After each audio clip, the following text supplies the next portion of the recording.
So we're going to talk about prolactin receptor inhibition in hair growth, what I call a new frontier in hair growth. This is a very hot topic. The arena of hair growth is hot now, and this is one more thing to think about. So prolactin, we don't normally think about prolactin when it comes to hair. And just by way of disclosure, I'm a consultant for a company I'm going to talk about called AbSci. It's an artificial intelligence company that has come up with an antibody to the prolactin receptor on hair. And so prolactin is a hormone, obviously, and first described by Oscar Riddle way back almost 100 years ago. And of course, its role in lactation is obviously well known to so many of us. But AbSci, this artificial intelligence company, unraveled this prolactin receptor mechanism of action in the hair follicle and created this antibody to that called ABS-201 that is an antibody that can be used to potentially treat androgenetic alopecia. And that's what we'll focus on during this conversation. So it's a pituitary hormone. It's got bioregulatory effects, prolactin does. And it turns out, and I did not know this a year ago, but it turns out that there are receptors for prolactin on the outer root sheath, the hair germ, and sometimes in the dermal papilla of hair follicles. And so this is looking at occipital male scalp hair follicles. And what happens is when they are exposed to prolactin, they actually convert from anagen to catagen staging. And so you see dermal papilla condensation. There's an increase in hair matrix keratinocyte apoptosis. There is a stop of the hair follicle pigmentation, and there's an inhibition of hair shaft production, all because of prolactin and its impact on the hair follicle. So this is this artificial intelligence platform, this antibody that's been created known as ABS-201. It's a de novo antibody design, and it targets simply the prolactin receptors.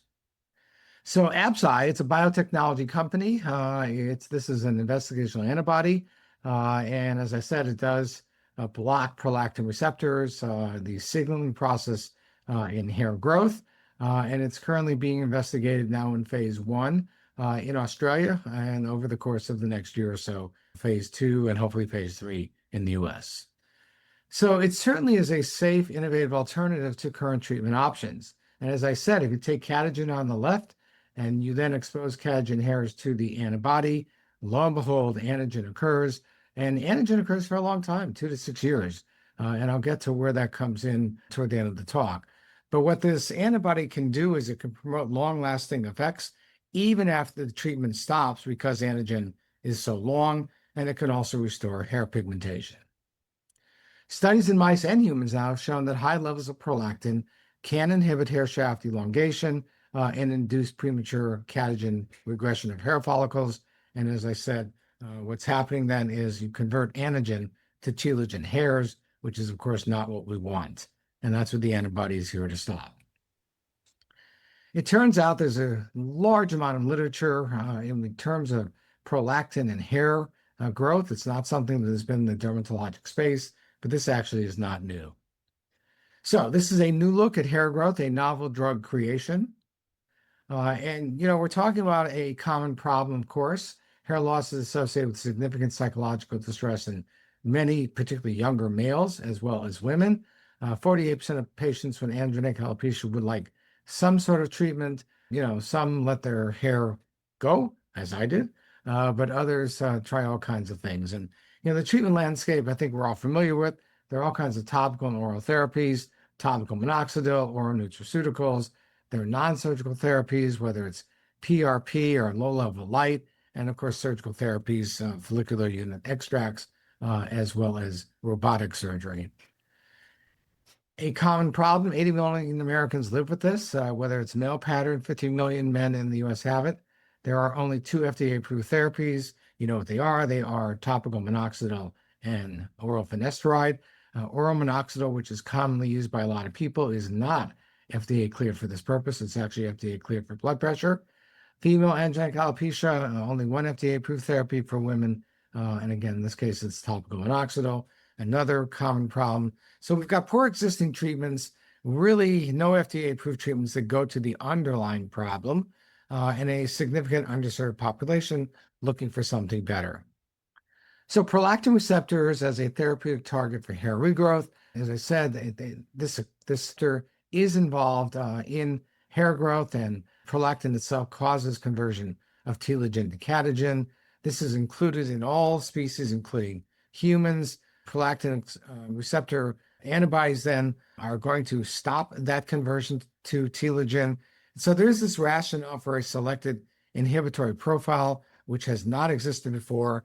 Clearly seems to work in androgenetic alopecia, but there's also an impact on the JAK pathways and the STAT pathways, and it may be at some point that these treatments also can help alopecia areata.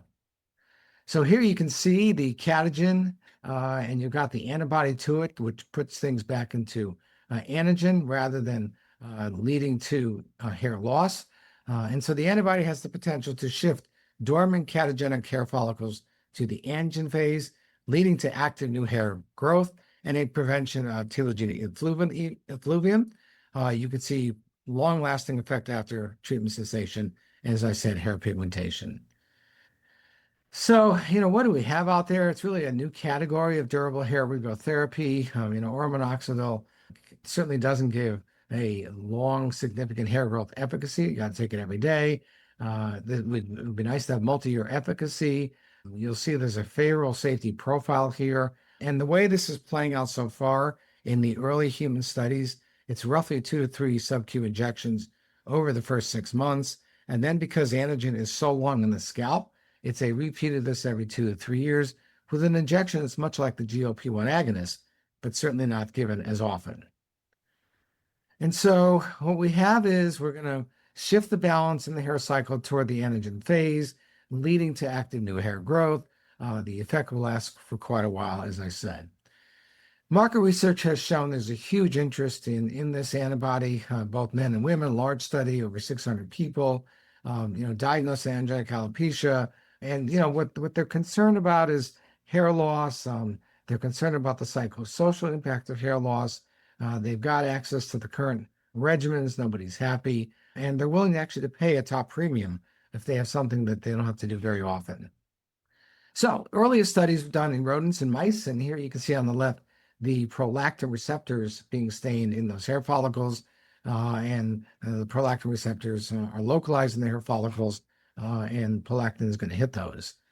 And then what you see is once prolactin is exposed to these hair follicles and binds to the receptors, prolactin actually delays anagen development. And again, this is a mouse model, normoprolactinemic versus hyperprolactinemic. The antibody will stimulate hair growth in both groups, so because it's blocking the receptors. And then from mice, we go on to monkeys. This is a macaque monkey. Same kind of thing. And macaque monkeys have hair pattern loss just like humans. And so what you see here is the prolactin inhibition leads to hair growth in the macaque monkeys. And that's what we expect to see in humans.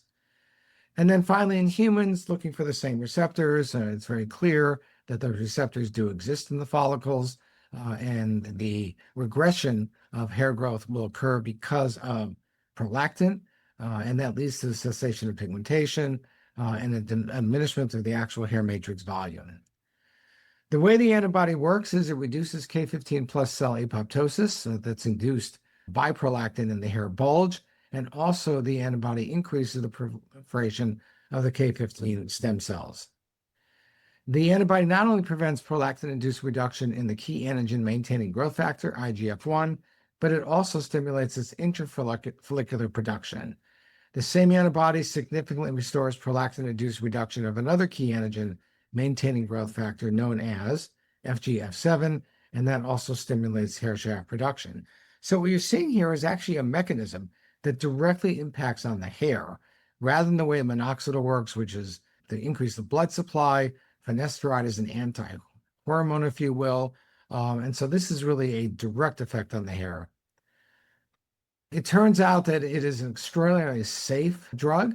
The one group obviously can't take it. There are people that women want to breastfeed. It will cause postpartum inability to lactate. Now, it doesn't last long, but it's there.